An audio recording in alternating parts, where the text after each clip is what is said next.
अज्ञानतिमिरान्धस्य ज्ञानं शलाकया चक्षुरुं दर्पणं मेनं तस्मै श्रीगुरवे नमः।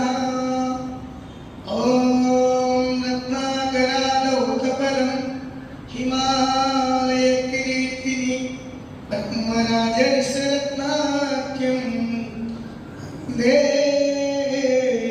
భారతమాతరం।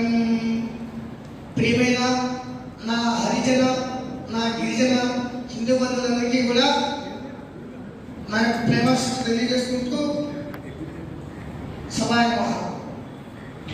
కానీ మీరు కొండల్లో జీవించిన వాళ్ళ గ్రామాల్లో పట్టణాల్లో అనుకూలంగా జీవించిన మేమంతా ఈ భరతమాతకి బిడ్డలమే। ఈ యొక్క భరతమాతకి సంఖ్యలు పెట్టినటువంటి యొక్క 200 సంవత్సరాలు బ్రిటిష్ వాళ్ళైతే 800 సంవత్సరాలు మహమ్మదీయులైతే పోరాటం చేసేది ఎక్కువ సంఖ్యలో మా హరిజనులు మా గిరిజనులు మాత్రమే అని మనందరికీ